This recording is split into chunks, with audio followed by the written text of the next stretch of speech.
Hi, this is Paul. I've been thinking about making a little video and maybe even a video series on the default matrix of Western religions. Maybe I'll put a Z on the end of it. As a pastor, I think about this all the time. I watch, listen, pay attention to what seems to be the religious words, religious attitudes, religious practices of people all around me. Now, anybody who's watched this channel for a long time knows that it's been a very long time since I expressed the fact that the word religion itself is a very tricky word, in that within secularism, religion has come to mean a certain thing. There are multiple and overlapping definitions in the dictionary about a religion is. And so here I'm going to talk a little bit about the definition of religion, because we have to talk about what exactly we're talking about before we try to figure out what exactly it's made of and what it looks like.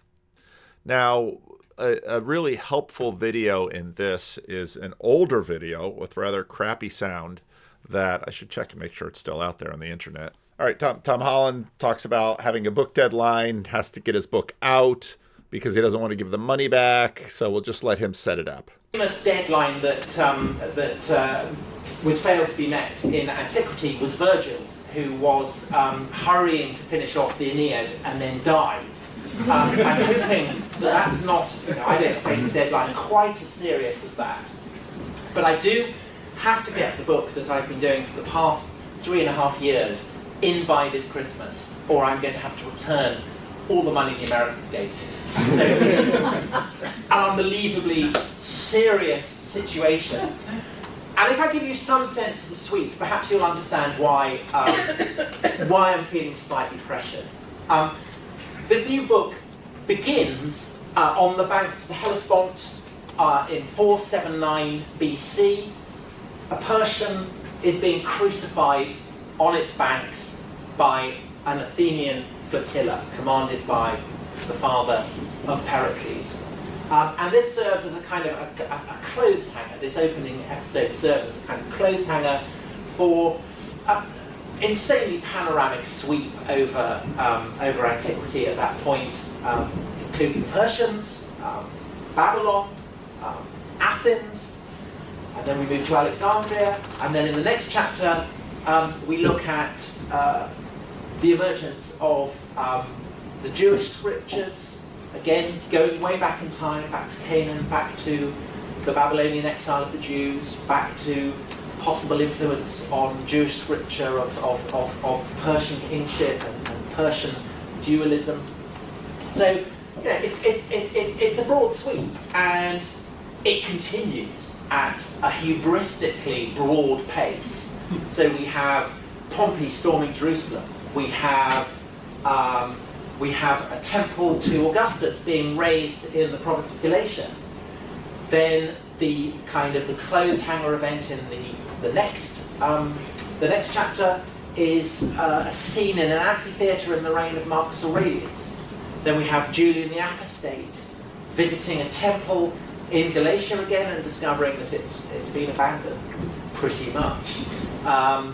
Then we have an abandoned temple to Apollo on a mountain in the south of Italy, and a mysterious vision of a figure firing an arrow which turns in the course and kills a villain. It's an excellent story there. And then finally in this section we have a galley pulling into Carthage in the year 634. So 150 years, pretty much, after the fall of the empire in the west. But of course, the Roman Empire is still going strong, ruled from Constantinople. So, you know, as I say, a massively hubristic sweep. However, that is only a third of the book. And when I tell you that the past week I finished the chapter that I was doing just this afternoon, that it's about the writing of Imagine, and the murder of John Lennon and Paul McCartney's performance at Live Aid, where you can figure out this was about 5 years ago, so you know what book he's talking about writing.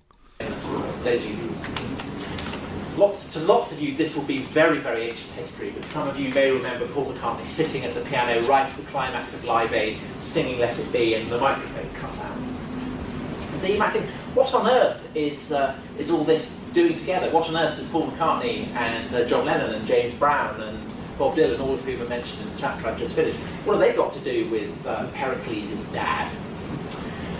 Well, this book is my attempt to explore what I think is the most fascinating and the most influential legacy of the classical world into the present. And it's one of the very few that can be traced in a kind of continuous line from antiquity right into the present. I suppose that another one might be the study of Virgil. You know, he didn't finish the Aeneid, but who cares? It's still the great masterpiece of Western literature, and it's been studied continuously every year since it was finished. But my theme is a broader one. It's a more influential one, and I'm looking at a kind of nexus of beliefs and practices and assumptions and ethics and morals that draw from Greek philosophy, that draw from Roman law, that draw from Persian conceptions of kingship and of good and of evil. And above all, of course, it draws from Jewish tradition, from Jewish scripture. And you will have worked out by now that what I'm talking about is what we today call Christianity, and by the 2nd century AD was coming to be called Christianismos. So this is a category. The idea of something called Christianity is something that is very ancient and that continues into the present day.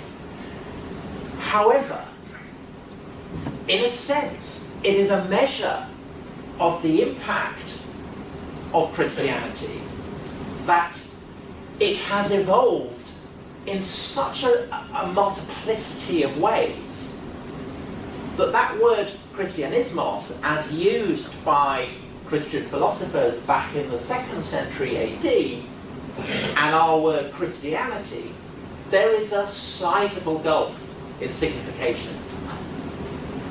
What we mean by it and what someone back in the 2nd century AD would have meant by it is treacherously different. That is a hugely important point. Now, the matrix, the religious matrix that most people in the West participate in, even those who come to the West as immigrants and desire to come to the West for the default religion that the West has, I think has everything to do with Christianity. But as Tom Holland says, this has not been a static thing. Now, I know some people will jump all over that on both sides because I'm letting the team down. I'm not saying it's a completely different thing. In my lifetime alone, when I look at, for example, the Christianity of my grandparents, and then my parents, and then my generation, and then what's happening in younger generations, just within the span of one 61-year-old's memory, there's been significant change. How much more so since the time of the Apostle Paul or Jesus Christ? And of course, the same would be true of whatever it is that, and Tom Holland is usually reluctant to use the word Judaism. It is a word that's found in the New Testament, but I think he's right that the rabbinic Judaism that we tend to point to is a contemporary of Christianity, if not a little bit later, because again of the of the destruction of the temple. I'm sure some might be upset because you might say, well, what are you saying? Are you saying that the faith that, I'll just use myself, the faith that I have is completely disconnected from the faith of the Apostle Paul or the disciples? And I would say, no, it is within, there is a narrative thread that goes all the way through. But we live in very different worlds. And what's interesting is our preoccupation with those threads. And perhaps if you're Catholic or Orthodox, you lean heavily on apostolic succession. If you're Protestant, you lean more on relationship with the Word of God, spoken by Christ, testified to by eyewitnesses, the writings of Paul, the Old Testament. So obviously, Protestants and Catholics sort of have different weights on things with respect to how exactly this thread is maintained and when this thread is broken and what breaks this thread.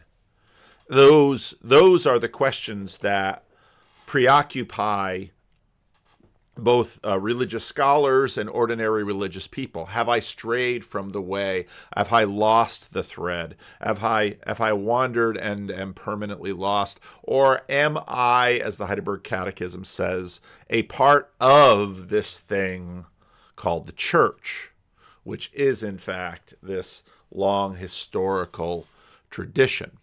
But I think Tom Holland is right that you can't help but read people of that day and people of today and say, wow, there are certainly considerable differences that are around.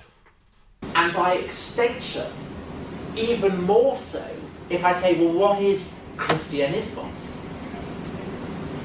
And today people would say, well, it's a religion. And people would probably say that it is one of a number of religions. So Judaism, Islam, Hinduism, Buddhism, all these would be categorized as religions. And if I was to say furthermore, well, what do you think we mean by a religion? I think probably most people would say, it's slightly kind of ambivalent, slightly contradictory, two contradictory things. But I think above all they would say that a religion is something that exists in a kind of distinct way from the rest of society.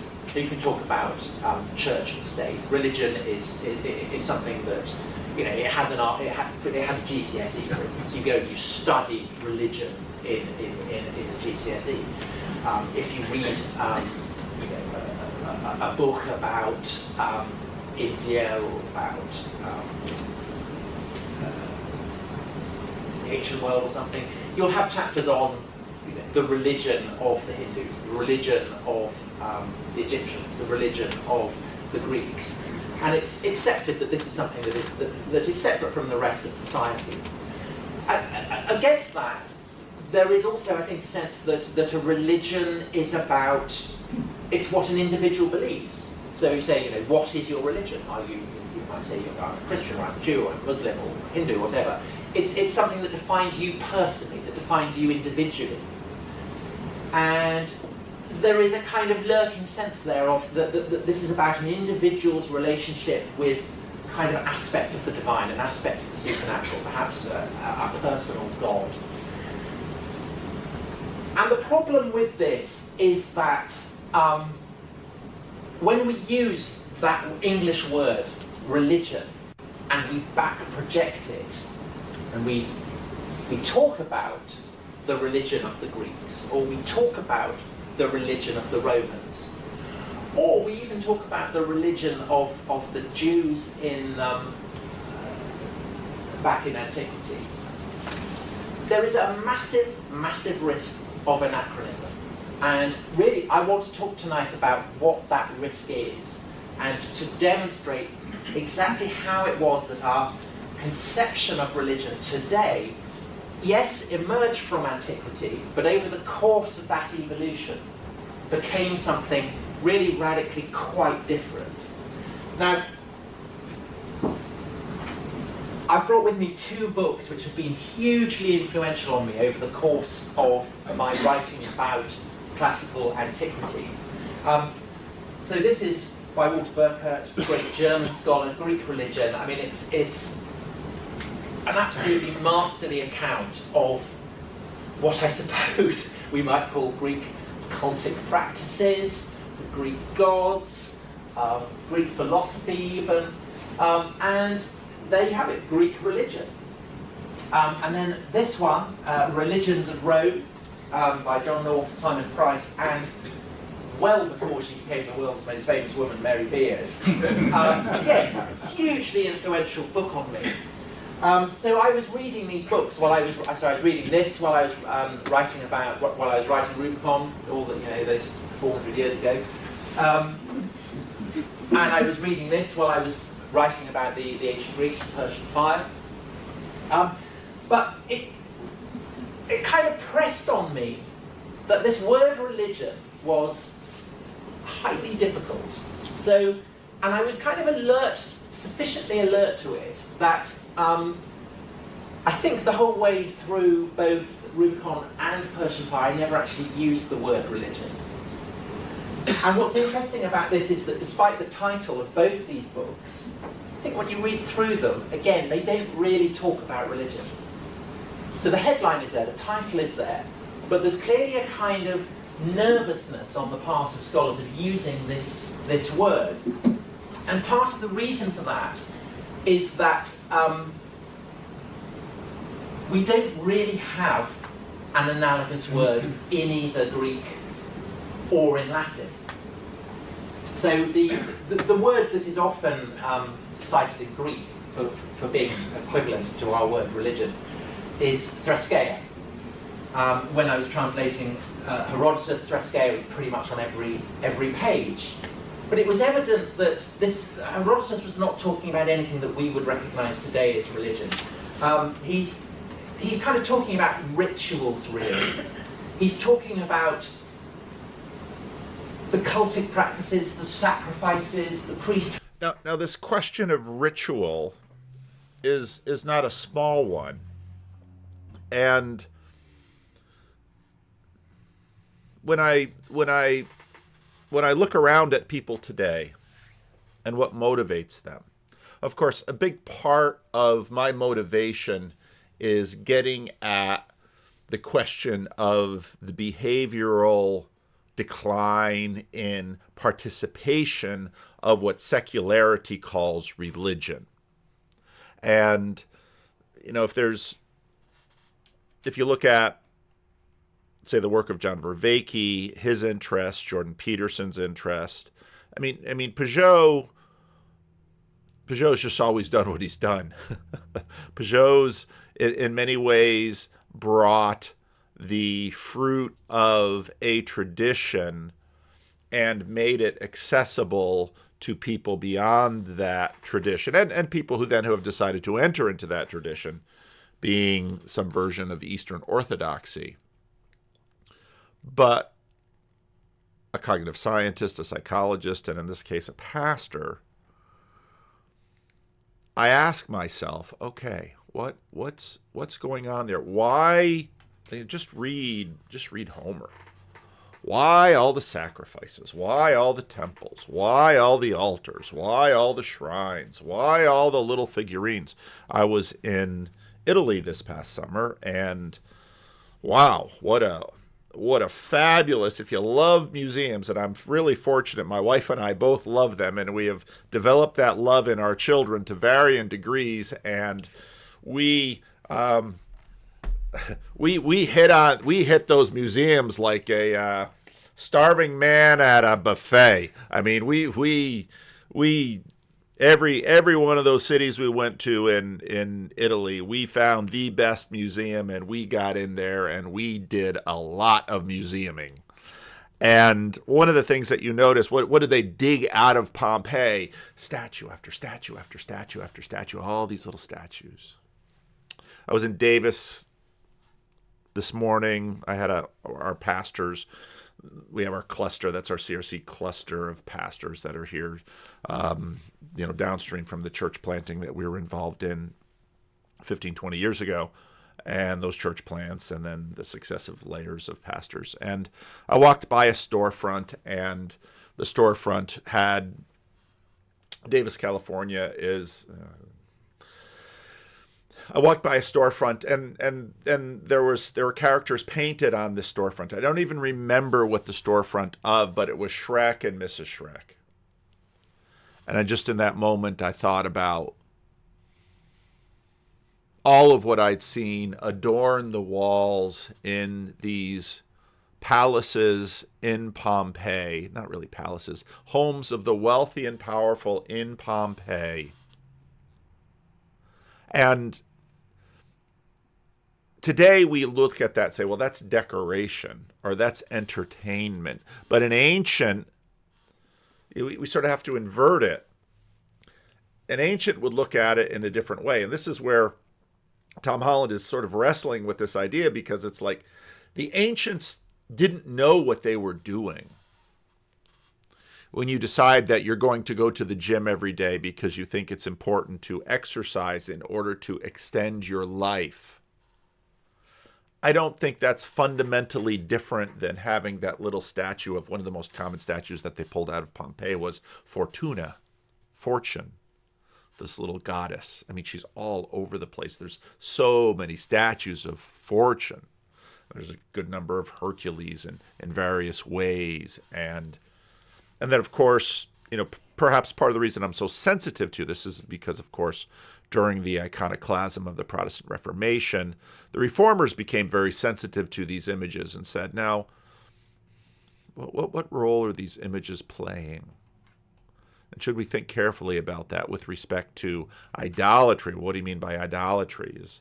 Is putting faith in an image, putting faith in a statue. But people can rightly push back and say, well, how about putting faith into a thought image or a doctrinal statement? But all of this gets into the difficult question of, okay, what on earth do we mean about religion? And so I think your religion, I think I'm going to use the 4 Ps. Your religion defines, describes, depends on what's highest. So religions are almost always dealing with what's highest. And it's our aspirations, and it's the things we value. Again, listening to Jordan Peterson in the Gospel Seminar, Peterson again and again is talking about, looking up and working up and reaching up, all that up, up, up. And it's just so completely built up and built into us. And it's our aspirations. And of course, morality gets involved, and everything is just geared towards the highest. Kel Zeldin got quote dropped by Mary Harrington a couple of days ago in one of her latest missives, and because he noted Death Works, Philip Reif's notation about, say, anti-culture, where people sort of abandon the highest. They do so out of nihilism, and it's anti-natal, it's anti-life. But even that, even an anti-religion, which is, probably not a bad, I hear the word demonic thrown about a lot. And I think often when I hear it's used, it's not used very well. But that's sort of what you're looking at. It's sort of a nihilism, and it's a reciprocal narrowing. And I like how Lewis deals with that in The Great Divorce, where, the gray city is already very small, and the lands that the ghosts, the shades on the bus get to visit and perhaps to maybe get more solid, are very massive. And I think that has to be a part of the ongoing conversation in the corner about perdition. But part of religion is always that which we strive for. And I think Augustine is right in thinking about that in terms of God's glory shot through this world. as Tolkien's fingerprints are on Middle Earth, that when we long for something good, we are longing for something through that thing towards a greater goodness. So that religion almost always has to do with that which is higher or better or aspirational or beautiful, or the transcendentals, truth, goodness, beauty, that which any life sort of pursues something. And I think Augustine is right that we as image bearers, when my children were young, there was a movie, an older movie about, I think Disney did a couple of them, about some family moves and like the 3 dogs get left behind, and those dogs just won't give up until they find their people again. My uncle has a great story about a dog that was his sister-in-law's dog, and they took the dog out. They were traveling with the dog, and then it was a little wiener dog, and then in a hurry they got back and they left the dog at like a gas station or a rest stop, and that little old dog actually followed them all the way back to the hotel. In a sense, we are like that in that we long and we thirst for something. In the 4th Gospel Seminar, Dennis Prager follows up on Bishop Barron when they start talking about the Beatitudes and they talk about happiness. And I was curious the way Prager was going to approach it. It's been interesting watching Prager in that series because it's clear he's had some association with Christians, but it's very interesting just sort of watching him bounce off some of those things. But actually, Prager reminded me of John Piper's Christian hedonism. God is most glorified in us when we are most satisfied in him. Joy in God is essential. Desire for happiness is God-given. Self-denial leads to greater joy. And Psalm 37:4, delight yourself in the Lord and he will give you the desires of your heart. So in that sense, we are sort of bound in there. And so religion is always about seeking some good, seeking something beautiful, seeking some truth, and our desire for it. And when you get to anti-religion, it's sort of reciprocal narrowing down. The other thing religion is about is how you pursue that which is highest.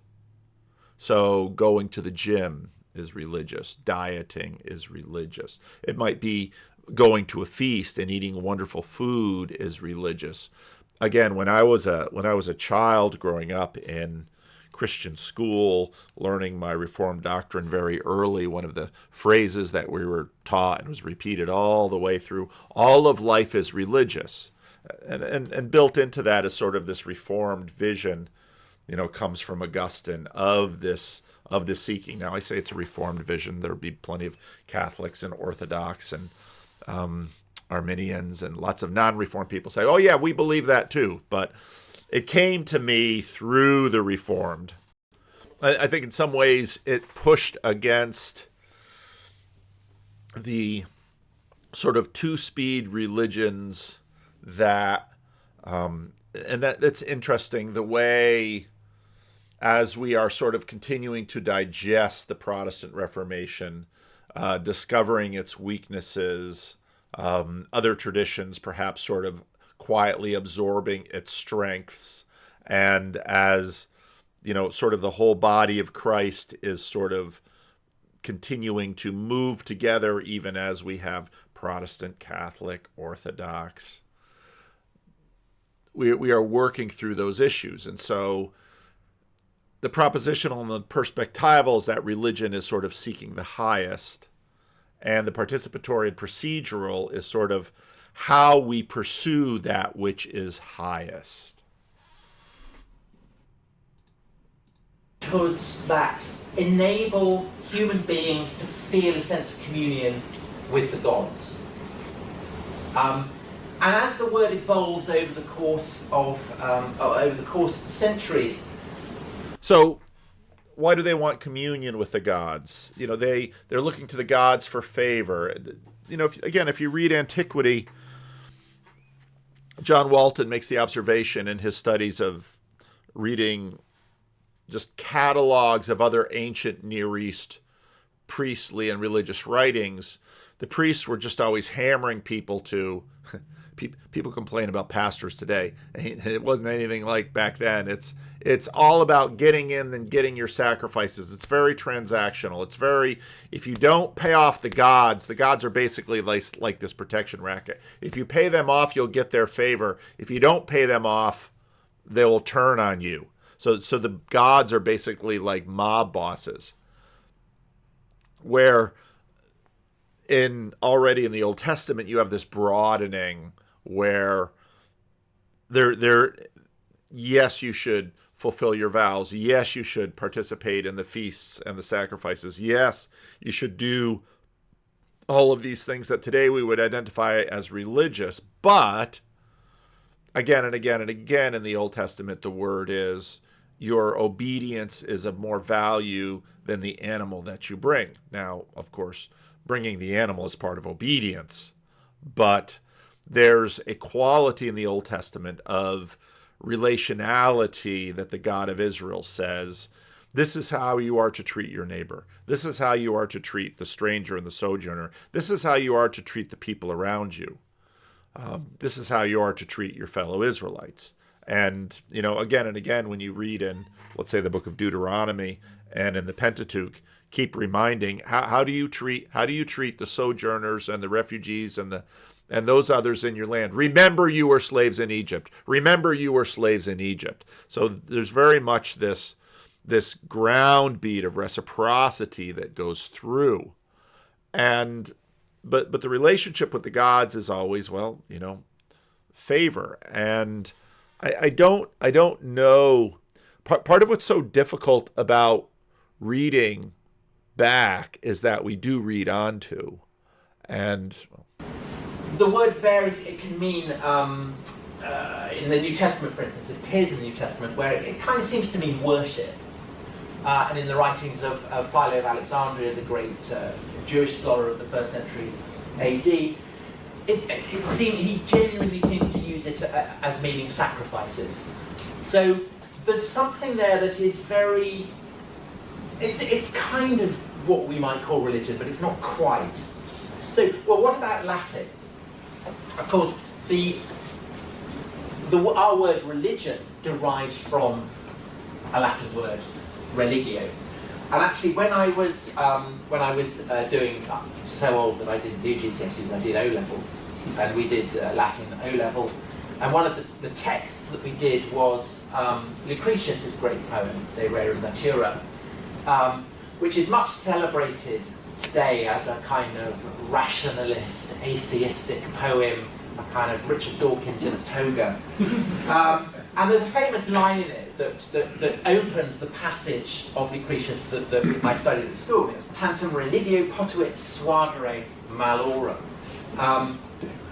To such heights of evil is religio capable of inspiring people to behave. So you can see why this is a line that has a lot of traction in kind of atheist websites. So you'll often find it on websites devoted to proving that religion is nonsense, that it's all superstition. And back when I did my O-level, you know, we were told by our teacher, yeah, religio means religion. So we said, essentially the meaning of this line is that religion is a load of rubbish and it's malevolent rubbish and you should get rid of it. And so, you know, I think I was 15 at the time, lots of kind of eager atheistic giggling at that. We kind of enjoyed that. But there's a problem, which is again that just as with Threskeia, religio does not mean religion. Again, religio has this idea of, it literally means a binding. So it's something that, the idea is it's something that binds you to a god, to a deity, to a supernatural agent. So it could be a sacrifice, it could be adopting priesthood, it could be honouring a festival, and of course in Rome, as in Greece, although perhaps even more so, there were gods everywhere. And so there were any number of religiones, and there was this kind of pressing sense of anxiety that you might miss out on a religio, and then a god would be pissed off, and you'd find your life messed up. And on the scale of the city itself, so the city of Rome, it's a crucial part of what the elite are about, that they have to be respectful of the religiones. They have to, because by doing that they ensure that the gods look favourably on the city and thereby enable Rome to function. Now, and you can see, there's all this anxiety right now about these drones over on the East Coast, and I have no idea what's going on with these drones, but people are anxious about them. People are anxious about cancer. Here in California, we have this Prop 63.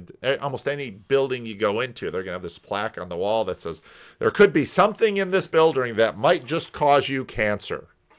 And you notice that, well, in the Roman period, they're going to have statues and altars to everyone. They're going to have to try to do everything. And if you read Augustine's City of God, you'll see that Augustine is basically mocking the Romans because, you've got the god of the door, you've got the god of the doorknob, you've got the god of the hinges, you've got the god of the mantle, you've got the god of all these gods. And basically what happens in late antiquity is there's just an exhaustion.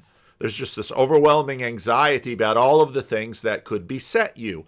And it's interesting, even though today most people, thanks to Christianity, are not beset by anxieties over demons or evil spirits and again, you don't have to go back too far. Just look back to, let's say, Native Americans and some of the, they were, if you look at, let's say, Navajo culture, Blood and Thunder, really interesting book about Kit Carson and the subjugation of the Navajo.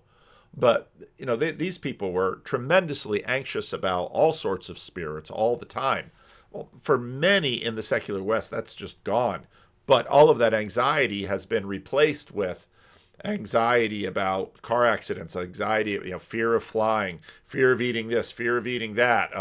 Go to the store and, organic and natural. And, I was we were ordering pizza with the pastors today, and it's like I said, the carnivore is the new vegan.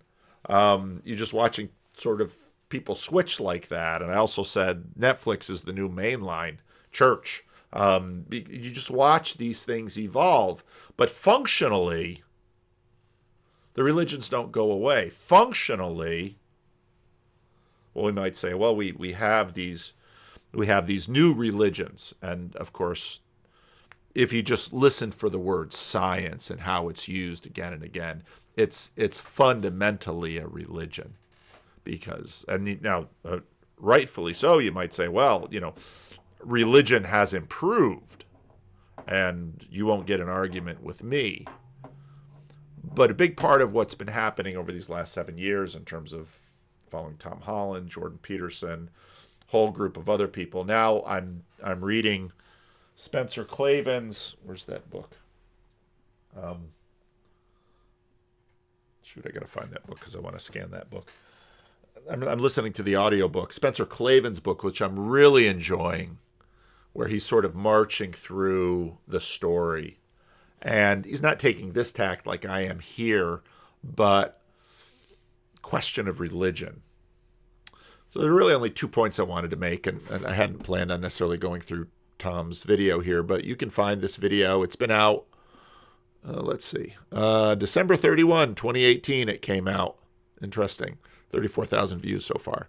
I'll put the link below to that video. It's a staple for me. The thing I want to talk about is, I think we owe Michael Sartori a debt. I haven't really dug into his 800-page book, which he sent me. I've got a lot of books. I like boomerality because it's a little unfair, and so I can be unfair to boomers because technically I am one. I'm a late one, but I am one. But it was really Rod Hare that very early on sort of colonized me with this, and he's continued it to mention year after year this principle of non-coercion, which I think Michael Sartori sees is deep in boomerality, deep in sort of the culture that emerges in the counterculture. And I think we really see it in the flowering that to violate someone's will is against the one of the deepest religious tenets we have in our culture. And I think this is a religious tenet. And as you know, Rod tends to look at this word in terms of, especially in terms of the marriage crisis, because marriage is by definition to a degree coercive. And even if you self-bind to another person, and should probably have do another marriage crisis, maybe bring in Mark Parker, because at our retreat in Connecticut, we wound up talking a fair amount about marriage and about what's happening with marriage in the culture. But I'm going to use a non-marital example. I'm going to use the example about Mumbles, and those of you who follow me on Twitter know that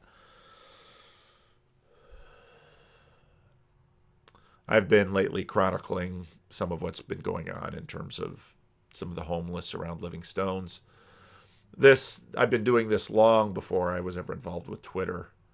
When I would get to church, there would be I couldn't even get to my office without having to deal with some of the homeless people that were here. And so I would often take a picture just because it was a way of just sharing with my camera the constant mixture of emotions that I deal with.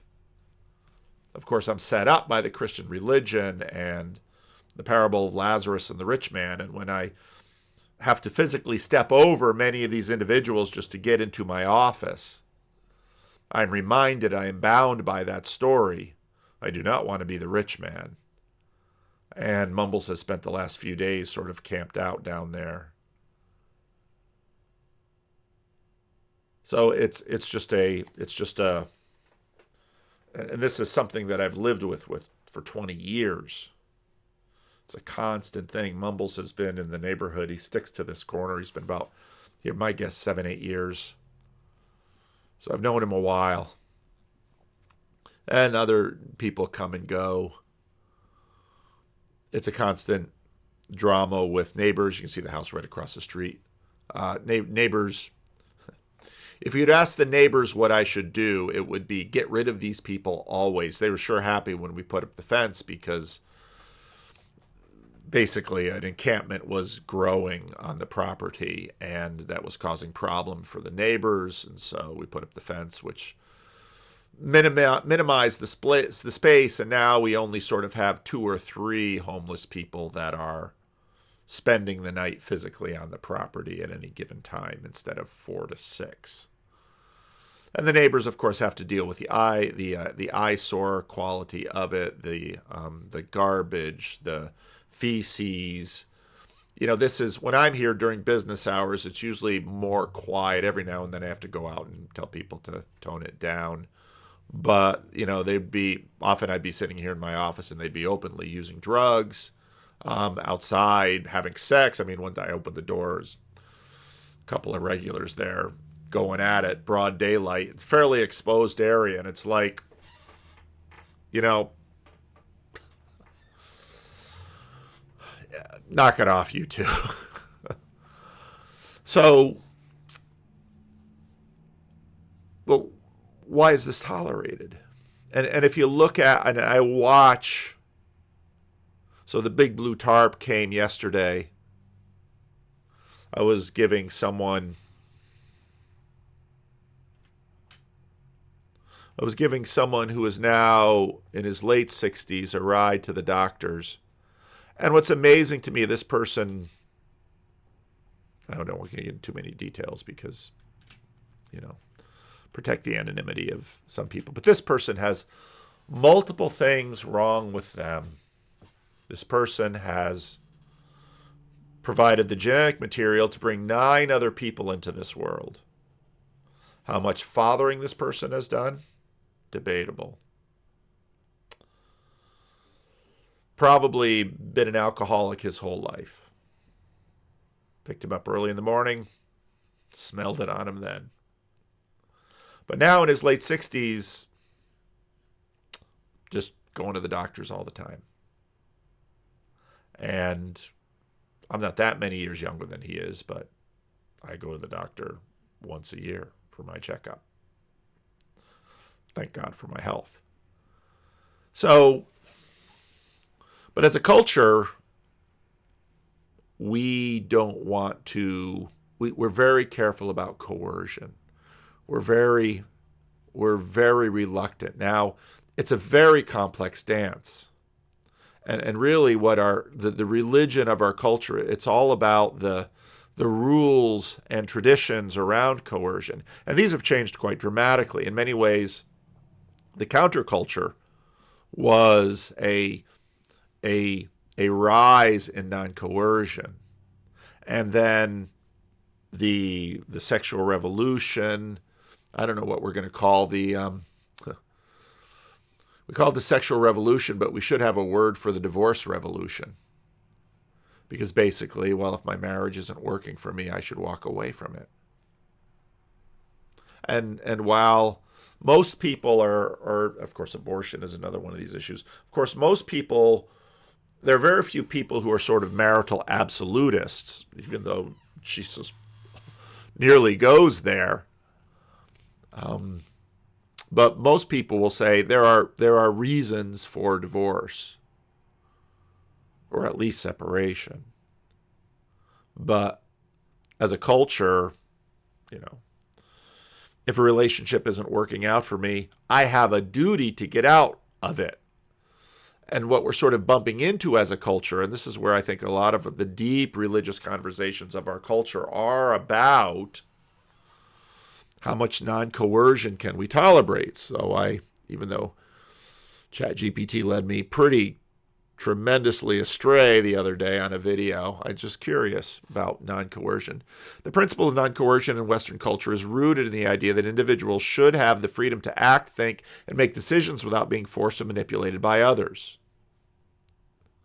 The principle is central to various philosophical, religious, and political traditions in the West.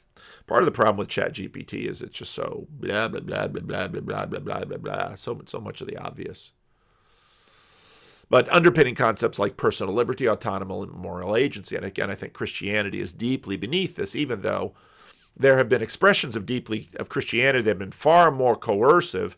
And in fact, even if you listen to Philip Goff in that video I played yesterday, most of what people are pushing back on against is, coercive religion. Usually people remember that as a child, as if when I look at public education, as if that isn't coercive.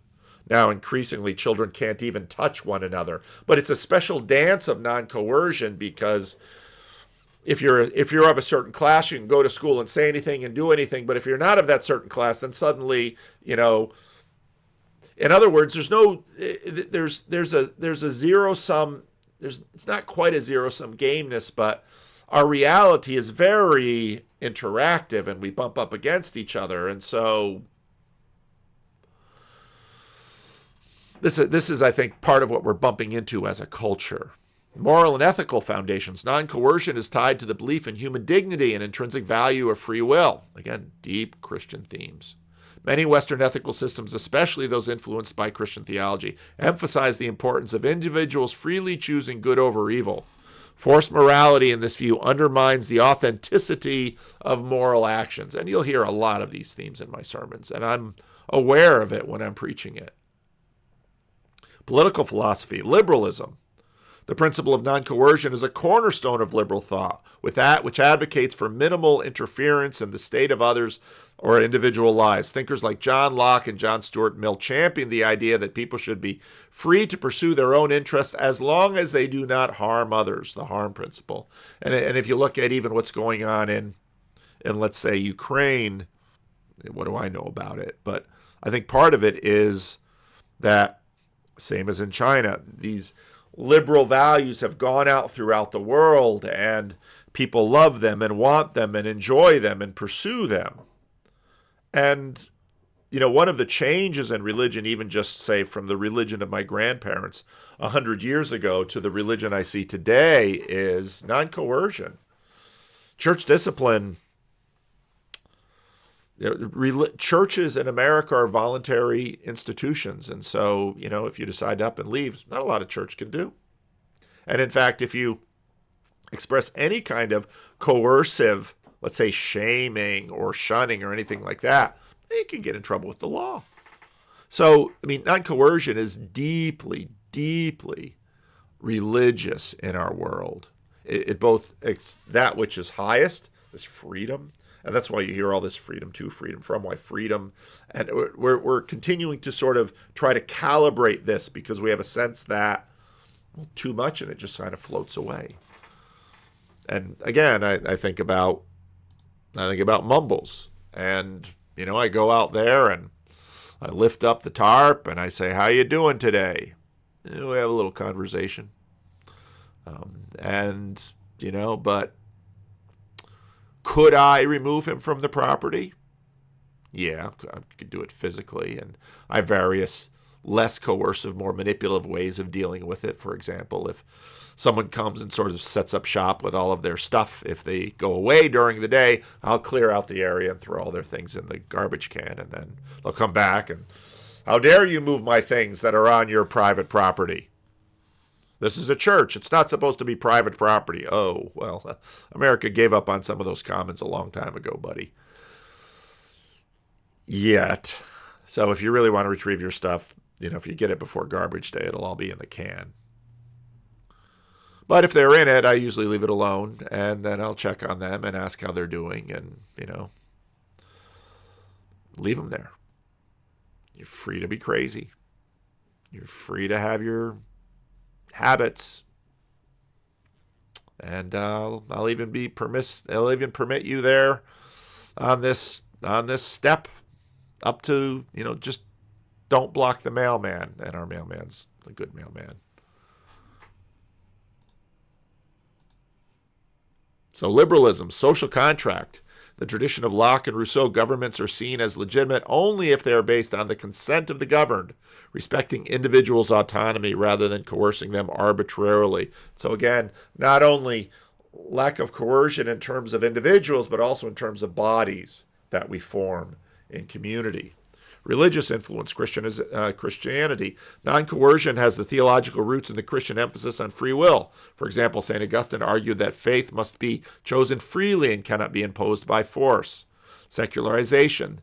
The separation of church and state in Western culture also reflects the principle of non-coercion, allowing individuals to choose their own religious and non-religious beliefs. Again, choose what's highest for them, what they'd like to pursue, the pursuit of happiness. This is, Locke filtered through our founding fathers.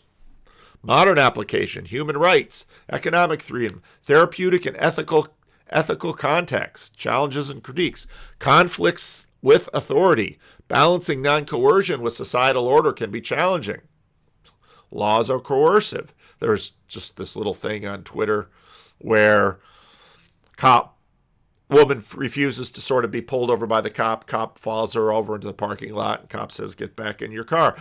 Don't, you're attacking me. You're threatening me. Get back in your car. No, she's banging on the door of the window of this store. Someone call the police. It's a cop standing right in front of her. She knows do you have your body cam on? Yep, ma'am, it's on right now. Keep that body. And then she stands up at one point. I want to make sure I'm in the body cam because you're attacking me. I'm not attacking you, lady. I just want you to show me some ID. I'm not going to show you any ID. I want to talk to your supervisor.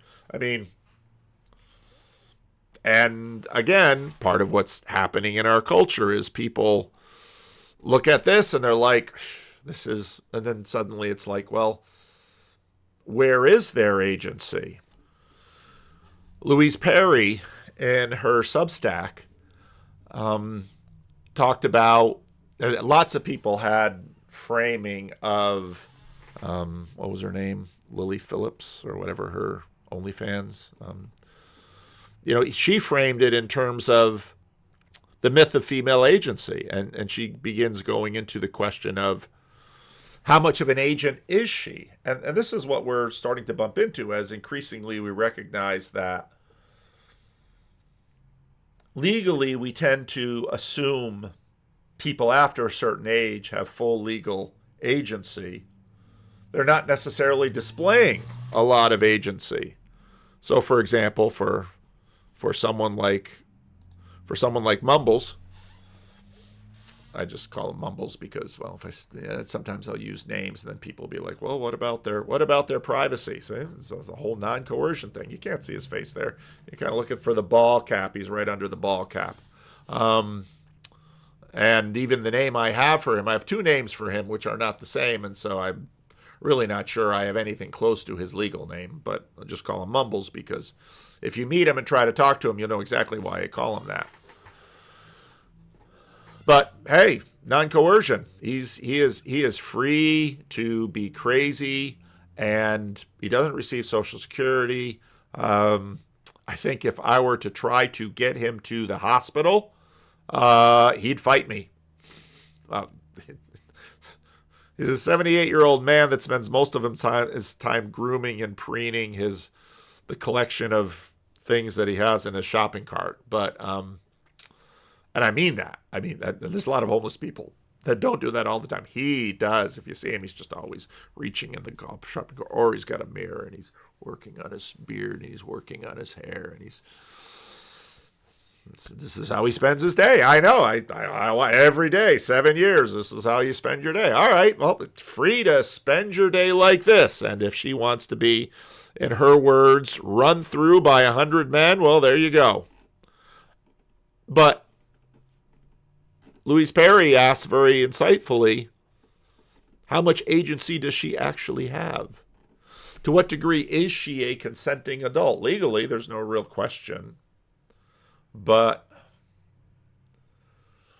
there's a lot of other things going on. And then suddenly when you talk about spirits, suddenly, well, religion comes up again. Well, spirit, that's a word that religious people use. Some people say spiritual, but not religious. So conflicts with authority, power imbalances, moral relativism.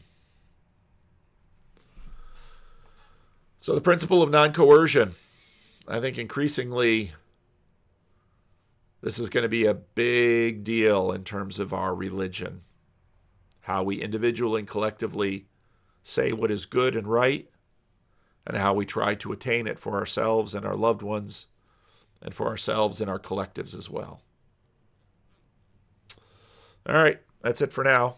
Leave a comment. Let me know what you think.